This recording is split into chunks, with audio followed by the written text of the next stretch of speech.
అది దానికి ఓకే చేశారు 900 కోట్లు.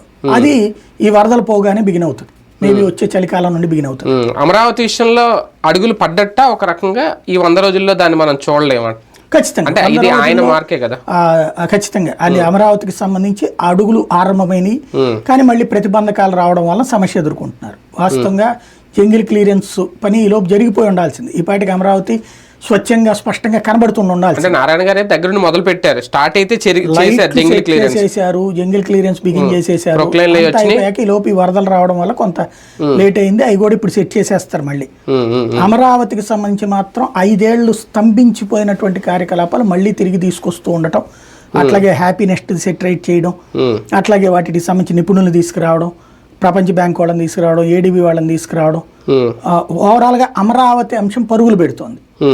అది వేగంగా అందుకునే ప్రయత్నం అయితే జరుగుతుంది. ఈ 100 రోజుల్లో అది ఘనతే. అమరావతి అనేది బాబు గారి మార్కు, ఇప్పుడు పూర్తి చేస్తే పూర్తిగా ఆయన మార్క్ అవుతుంది. ఎందుకంటే జగన్ కూడా చేయలేదు, ఆయన చేయరు కాబట్టి. ఇదే టైంలో వరదలు ఒక అగ్ని పరీక్ష పెట్టాయా చంద్రబాబు నాయుడు గారికి? అది కనుక రాకుండా ఉంటే ఈ పాటికి అమరావతి అభివృద్ధి కానీ, లేదంటే అమరావతిని బేస్ చేసుకుని రియల్ ఎస్టేట్ రంగం కానీ ఒక ఊపులోనో ఒక రేంజ్ లోనే ఉండేది. దానికి కూడా దెబ్బ పడిందా? అదొక ఓవర్ ఎక్స్పెక్ట్ చేయకూడదు. ఇప్పుడు 100 రోజుల్లోనే మొత్తం పనులు ఎక్కడ బాబు గారు వస్తే అదంతా జరుగుద్దని ఎక్స్పెక్టేషన్ ముందు నుంచి